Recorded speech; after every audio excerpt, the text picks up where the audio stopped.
Hi friends, చరిత్ర పుటలకెక్కిన కొన్ని ప్రయోగాలు, కొన్ని యుద్ధాలు అనుకోకుండా జరిగినవే.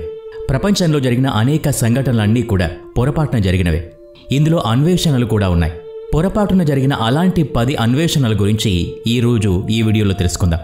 కానీ ఆ అన్వేషణలు ప్రపంచాన్ని మాత్రం ఆశ్చర్యానికి గురి చేశాయి. ఈరోజు వీడియోలో ఇలాంటి విశేషాలన్నీ తెలుసుకుందాం. మరింకెందుకు ఆలస్యం, let's start our today's episode. Number 10, the crushed sarcophagus. ఇజ్రాయెల్లో న్యాచురల్ గ్యాస్ తవ్వకాలకు సంబంధించిన పనులు చేస్తూ ఉన్నప్పుడు ఆర్కియాలజిస్టులు కూడా ఊహించింది దొరికింది. 3300 సంవత్సరాల క్రితం నాటి మమ్మీ ఇది. ఇందులో ఎముకలు కూడా ఉన్నాయి. ఈ మమ్మీకి సమీపంలో అనేక రకాల ఆభరణాలు, వజ్ర వైఢూర్యాలు కూడా పెట్టి ఉన్నాయి. పొరపాటున చేసిన ఈ అన్వేషణ తర్వాత చాలా ప్రాముఖ్యతని సంపాదించుకుంది. ఈ మమ్మీ ప్రముఖ కుటుంబానికి చెందిన వ్యక్తిది అయి ఉంటుందని ఆర్కియాలజిస్టుల అంచనా. ఈ మమ్మీ పగిలిపోయింది. చుట్టుపక్కల చాలా జంతువుల ఎముకలు కూడా పడి ఉన్నాయి. వీటన్నిటి ఆధారంగా ఈ మమ్మీ ఒక రాజకుటుంబానికి చెందిందని ఖచ్చితంగా చెప్పొచ్చు. Number 9, woolly mammoth bones. Drainage pipe కోసం ఇంటి పరిసరాల్లో తవ్వకాలు చేస్తూ ఉంటే ఏనుగు కొమ్ములు దొరికాయి. అవి మరణించిన ఒక భారీ ఏనుగుకు సంబంధించినవి. మిషిగాన్లో జేమ్స్ బ్రిస్టెల్ అనే రైతు తన ఇంటి పరిసరాల్లో డ్రైనేజ్ పైప్ పనుల కోసం తవ్వకాలు చేస్తూ ఉంటే అడుగున గట్టి రాయి లాంటిది అతనికి తగిలింది. తీరా చూస్తే ఇవి మ్యామూత్ కొమ్ములని తేలింది. ఈ మ్యామూత్ ఎంత పురాతనమైందో తెలుసుకోవాల్సి ఉంది. ఆర్కియాలజిస్టుల ప్రకారం ఇది 12 నుంచి 15,000 సంవత్సరాల క్రితం నాటిదని అంచనా. ఈ ఏనుగు చనిపోయే నాటికి దాని వయసు 40 ఏళ్లు. ఆ కొమ్ములు చూసిన రైతు మాత్రం ఇది డైనోసార్ అనుకున్నాడు. కానీ అది డైనోసార్ కాదు, ఏనుగు అని తేల్చారు. కాకపోతే ఇది ఎంత పెద్ద ఏనుగో తెలియాల్సి ఉంది. ఈ కొమ్ముల్లో ఒకటి 2.4 మీటర్ల పొడవు ఉంది. Number 8, the tomb of చిల్డరిక్.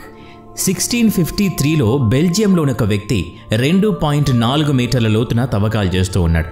ఇలా తవ్వుతున్నప్పుడు అతనికి అపార సంపద దొరికింది. ఇందులో 100 బంగారు నాణాలు, 200 వెండి నాణాలు, 200 బంగారు తేనెటీగలు, ఒక అద్భుతమైన తల్వార్ కూడా దొరికాయి. వాటితో పాటు 2 పుర్రెలు కూడా దొరికాయి. ఆ తర్వాత ఈ ఖజానా అంతా కింగ్ లూయిస్ 14కి అప్పచెప్పారు. లూయిస్ దీనికి ద టోమ్ ఆఫ్ చిల్డరిక్ అనే పేరు పెట్టాడు. ఇందులో దొరికిన ఇతర వస్తువులు అతనికి అంతగా నచ్చలేదు. అందుకే తన రాజ ఖజానాలో వీటిని పెట్టలేదు. తర్వాత కాలంలో ఇందులో సామానంతా మాయమైపోతూ ఉంది. ఇందులోని తేనెటీగల గురించి కూడా ఎలాంటి సమాచారం లేదు. ఇందులో కొంత భాగం నెపోలియన్ బోనాపార్ట్కి దొరికింది. ఆ తర్వాత అతని దగ్గర నుండి కూడా ఇది మాయమైపోయింది. ఇప్పుడైతే ఈ మొత్తం సామాను ఎక్కడుందో తెలియకుండా పోయింది. Number 7, the most mysterious mummy. చెప్పాలంటే ప్రతి మమ్మీ ఒక రహస్యమే. వాటిని ఎప్పుడు ఎవరు పాతిపెట్టారో ఎవరికీ తెలియదు. ఇందులో కొన్ని మమ్మీలు మరిన్ని రహస్యాల్ని దాచుకున్నాయని చెప్పాలి. మింగ్ డైనస్టీ మమ్మీ అనేక సందేహాల్ని రేకెత్తించింది. 2011లో లోకల్ రోడ్డు వెడల్పులో భాగంగా పనులు జరుగుతూ ఉన్నాయి. ఇదే సమయంలో ఒక మమ్మీ దొరికింది. మింగ్ సామ్రాజ్యాన్ని ఏలిన పాలకుల కుటుంబాల్లోని మమ్మీ ఇదే. రోడ్డు లోపల 1.8 మీటర్ల లోపల ఉండింది. మొదటిసారి చూసినప్పుడు ఇటీవలే పాతిపెట్టిన మృతదేహం అని అనుకున్నారు. ఎందుకంటే ఈ మమ్మీ కొంచెం కూడా పాడవలేదు. ఈ మమ్మీ దొరికిన ప్రదేశంలో ఒక నల్ల రంగు ద్రావకం దొరికింది. ఈ ద్రావకం కారణంగానే ఈ మమ్మీ పాడవకుండా ఉంది. దుస్తుల్ని బట్టి మింగ్ సామ్రాజ్యాన్ని ఏలిన వారి కుటుంబాలకు చెందిన మహిళ అని అర్థమైంది. కానీ ఎవరు అనేది ఈ రోజుకి తెలియలేదు. Number 6, the Jesus boat. ఇజ్రాయిల్లో 1986లో మోషే యువల్ లుఫన్ అనే 2 మత్స్యకారులకు నదిలో నీరు తగ్గడం వల్ల నీళ్లల్లో ఒక నావ కనిపించింది. అది ఇటీవలే పడిపోయి ఉంటుందని వాళ్ళిద్దరూ అనుకున్నారు. కానీ అది 2000 సంవత్సరాల క్రితం నాటిదని వారికి తెలీదు. 10 రకాల వైవిధ్యమైన కలపతో చేసిన ఈ నావ దాదాపు 400 లేదా 500 ఏడి నాటిది. ఈ నావ రూపం ఎక్కువగా బైబిల్లో ప్రస్తావించిన నావతో పోలి ఉంది. ఇది నిరూపణ కాలేదు, కానీ ఇది జీసస్ ప్రయాణించిన నావ అనే నమ్మకం మాత్రం అందరికీ ఏర్పడింది.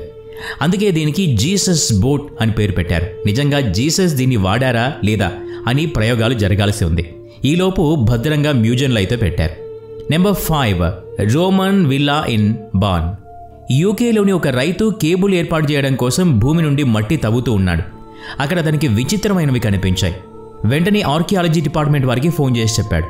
వెంటనే వారు అక్కడికి చేరుకున్నారు. వారి పరిశోధనలో తేలిందేంటంటే ఏ స్థలంలో అయితే రైతు ఇల్లు ఉందో అదే చోట ఒకప్పుడు రోమన్ల విలాసవంతమైన భవంతి ఉండేది. దాదాపు అది 140 ఏడీలో నిర్మించింది. అంటే 2000 సంవత్సరాల క్రితం నాటిది. 3 ముఖ్యమైన వస్తువులు ఈ ప్రాంతం నుంచి ఆర్కియాలజీ విభాగం వారికి దొరికాయి. రకరకాల లోహాలతో చేసిన నాణాలు, ఆభరణాలు ఉన్నాయి.